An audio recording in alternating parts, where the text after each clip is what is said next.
नमो तस्से भगवतो अरहतो सम्मा सम्बुद्धस्से। नमो तस्से भगवतो अरहतो सम्मा सम्बुद्धस्से।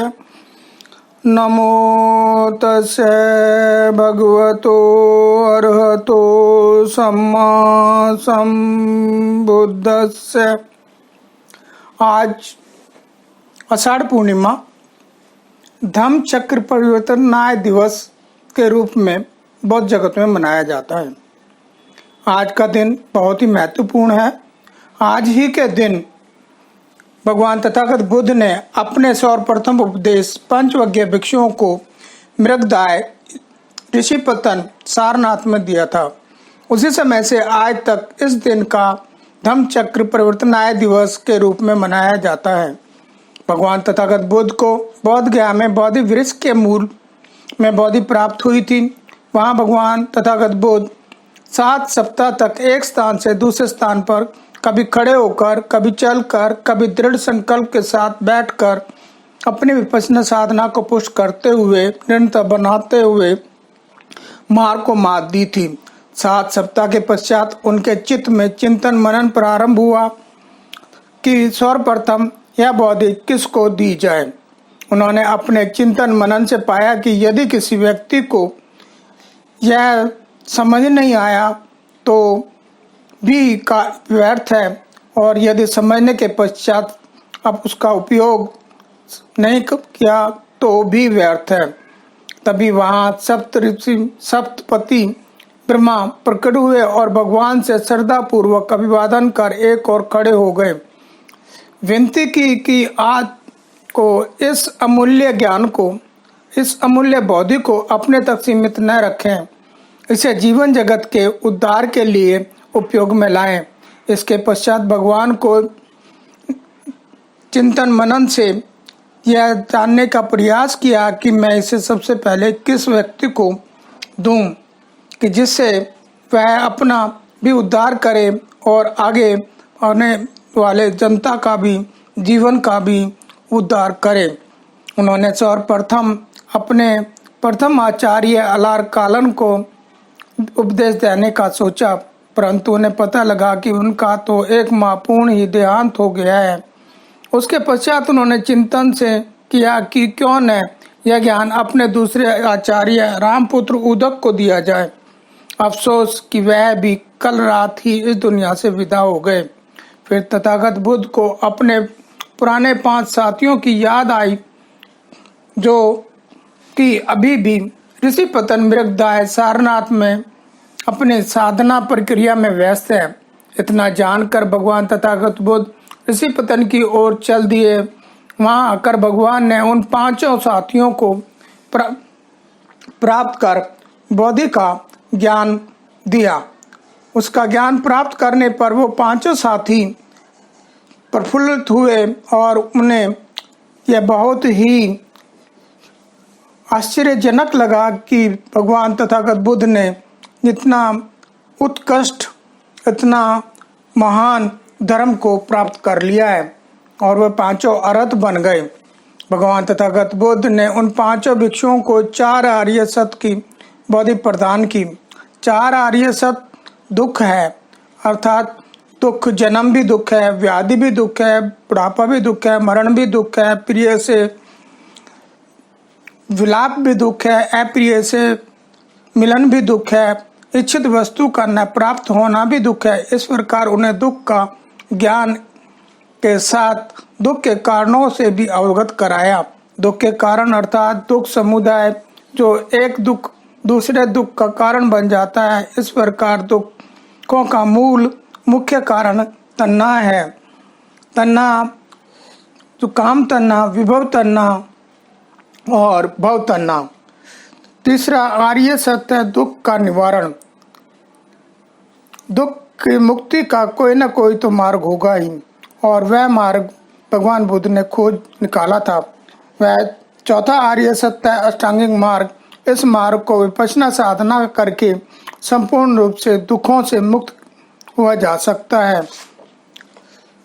इस मार्ग के 8 भाग हैं: सम्यक कर्म दर्शन, सम्यक संकल्प, सम्यक दृष्टि, सम्यक कर्मांत, सम्यक आजीव, सम्यक व्यायाम, सम्यक स्मृति, सम्यक समाधि। इस मार्ग को विपश्यना साधना के निरंतर बनाते हुए, दृढ़ता प्राप्त करते हुए एक दिन मेहता, करुणा, मुदिता और उपेक्षा भाव से प्रतिष्ठित हो जाते हैं और संसार से दुखों की मुक्त हो अपने जीवन को का यापन करते हैं, अरहत बन जाते हैं, शांति सद्भाव का जीवन यापन करते हैं, अहिंसा का जीवन यापन करते हैं। दिन प्रतिदिन विपश्यना का अभ्यास कर अपने जीवन को एवं अपने आसपास के वातावरण को दुख मुक्त कर देते हैं। सभ्य पापस्य अकरणे कुशलस्य उपसंपदा सचित परियोदपनं एतेन बुद्धेन शासनं, अर्थात सारे पापों का अकारण उनको समाप्त करते हैं और कुशल जो कर्म है उनके उपसंपदा होती है। यही मार्ग जो है सभी बुद्धों का है। ये धम्मा हेतु पब्बुआ तेसंग हेतु तथागतो आह तेसंग चया निरोधो एवं मादि महाशर्मणोति, अर्थात ये धम्म जितने भी धर्म हैं, जितने भी संस्कार उत्पन्न होते हैं, उसका कोई ना कोई कारण है और यह कारण ही तथागत है। उन कारणों का यदि हम निरोध कर दें तो हमें महाश्रवण की तरह अपने आप को दुख मुक्त कर लेंगे। यह पटिच्च समुत्पाद का नियम अविद्या सभी दुखों से मूल कारण है, जिसका कारण संस्कार उत्पन्न होते हैं। संस्कार का विज्ञान, विज्ञान का अर्थ है नाम, विज्ञान से नाम रूप, नाम रूप का मतलब है संस्कार, वेदना, संज्ञा और विज्ञान। रूप अर्थात भौतिक रूप, नाम रूप से आयतन प्राप्त होती हैं, यानी कि ग्रहण, स्रोत, जिव्या, चक्षु, काय एंड चित्त की उत्पत्ति होती है। इन 6 आयतनों से स्पर्श और स्पर्श से वेदना, वेदना से तन्ना।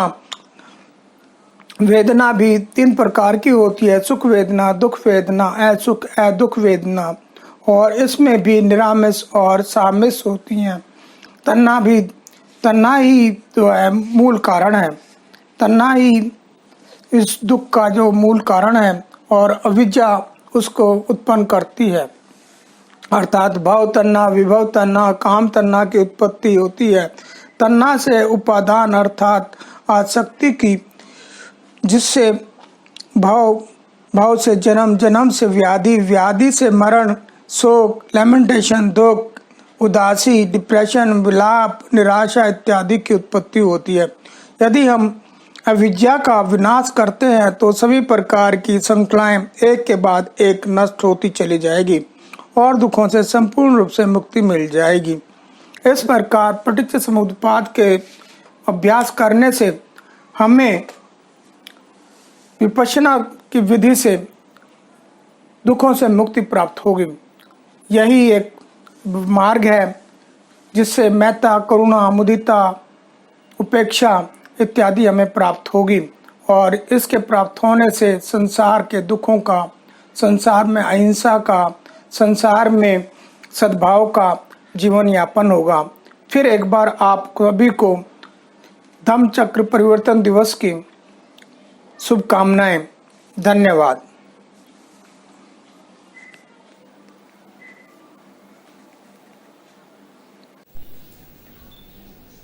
सभ्य सत्ता सुखी होन्तु, सभ्य होन्तु चखेमिनो, सभ्य भद्राणि पश्यन्तु मा कंच दुख महागमा।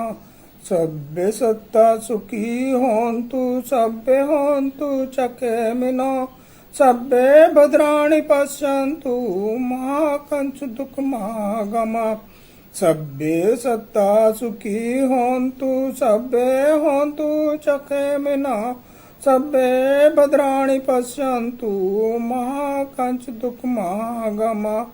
साधु साधु साधु।